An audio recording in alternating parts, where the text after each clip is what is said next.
Okay, well, tell me your name and the name of the business you got. Okay, so my name is Walt Ribeiro, and my company is called Four Orchestra, and it's something that I started about maybe 2.5, 3 years ago when I got laid off. I was part of staff cuts. So that's kind of how it started, where what we do is we arrange pop songs for different orchestras. You arranged pop songs? Well, first of all, what were you doing before that you got laid off? Oh, so I was working at a place that was called the IMAs, which is a music award company based out in New Jersey, not too far out of the city here. And so, this was during the whole economic downturn in the middle of 2009. Right. Oh, God, yeah. You're not alone. Yeah. So then they cut a lot of people, and I was unfortunately one of the staff cuts. But I've always been involved with music. So it was a music award company.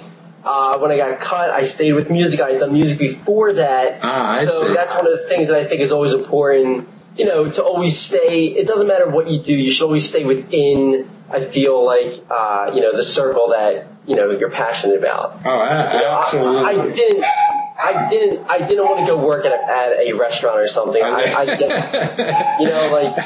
feel better about making less money staying in your circle. Exactly. You get lousy jobs at least doing stuff you like to do. Yeah. yeah. And that's what makes you wake up in the morning. It's awesome. Absolutely. So you and I'm not sure what you do now. You arrange pop songs for orchestras.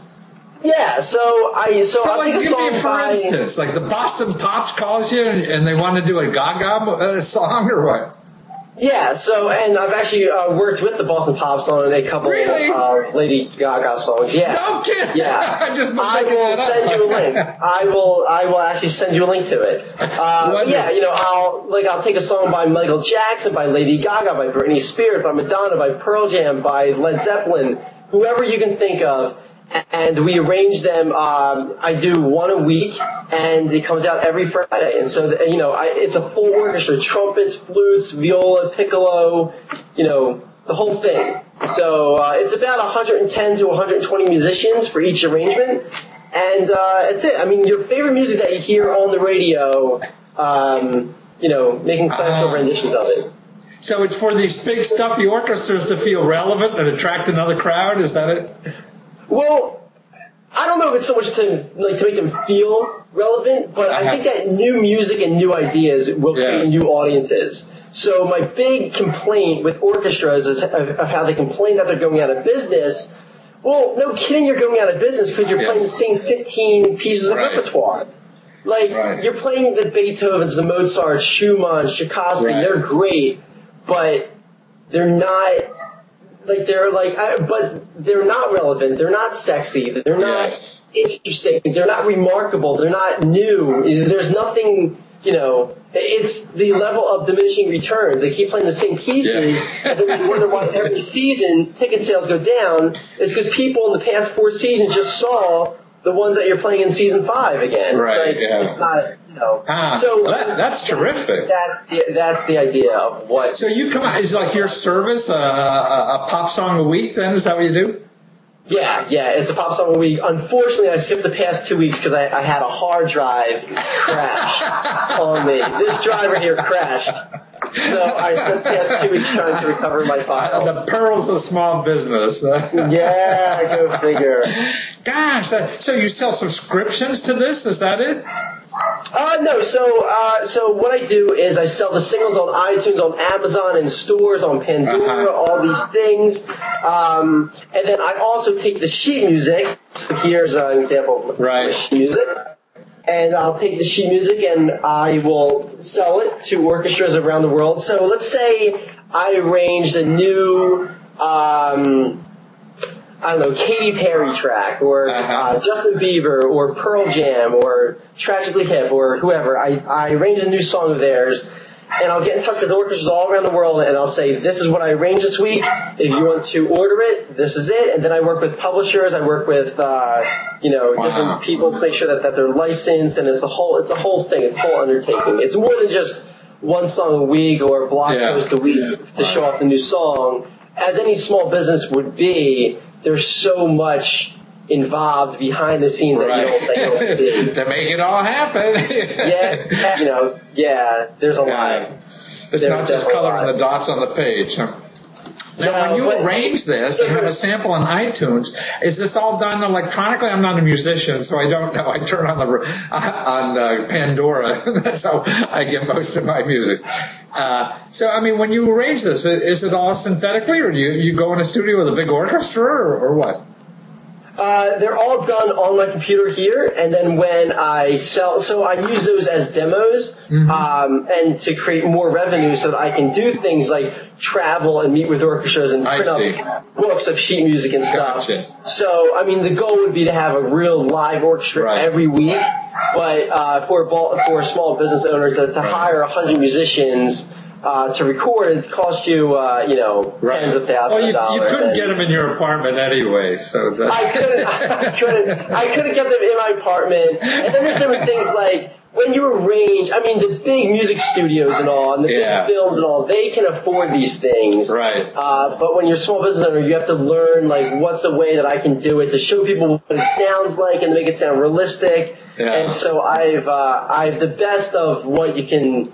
What I think of what you can get with technology, and I study hard to make sure that that my technique of production and marketing, distribution, and manufacturing and all that is, I think, the best that that a small business can possibly run. So I work really hard with that. It's funny. This past weekend, I have a friend of mine who runs the first time she ran it, it's a piano competition, Van Cliburn kind of competition, but it's not that one, it's another one, for professionals, and they had 250 submissions all over the world, and they boiled it down to 16, brought them in, and then they picked 6.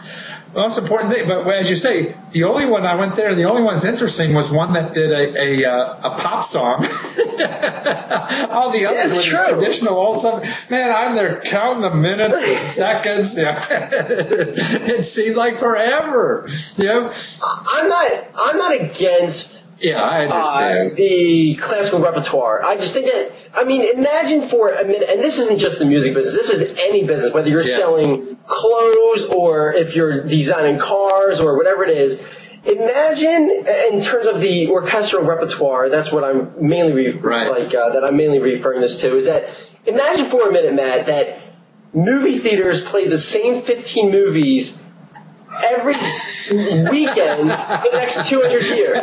Absolutely. They would go out of business within 5 years. But every week there's a new movie that you go. Different movies are competing, but the orchestra. Any orchestra is always playing the same 15 repertoires, and it's very. And then it hurts me when they're going out of business, and then they wonder why. And then they complain they're going out of business, right? Yeah.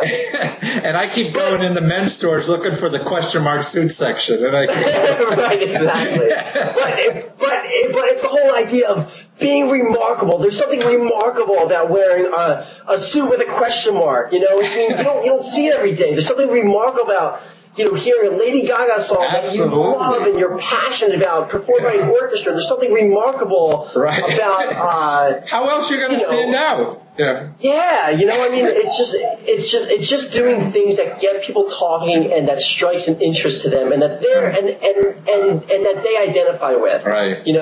They love rock and roll music and they love the orchestra. They just don't like the repertoire, and so I'm trying to maybe give them that. I have another friend who runs the Choral Arts Society in D.C. here. They have big productions at the Kennedy Center, and this is I go to these things, and again I'm not.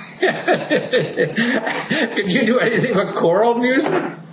I don't do choral music because I find it to be very. So the writing's different. You've got to think. It's like I'm so naive. Yeah, I'm so naive, and this is just about business in general. It's I'm so naive sometimes about trades and things. So when I talk to a computer company, right? Right. And I go, well, you're designing phones and then you're designing laptops. Isn't just as easy as just taking your operating system that you have in the laptop and turning it into a phone, and then you're done within a day. And they're like, no, there's so much more to that. Right. So it's the same concept. you can't just take a huge orchestral score and be like, oh, well, let's just, turn it into soprano, alto, tenor, bass, so a choir can sing it. There's so much more, like, you're working on the intonation of the vocals, and a voice can't sing as long as a violin can hold a note. Right. So do you know of anybody who does that side? I want to put them on touch with you.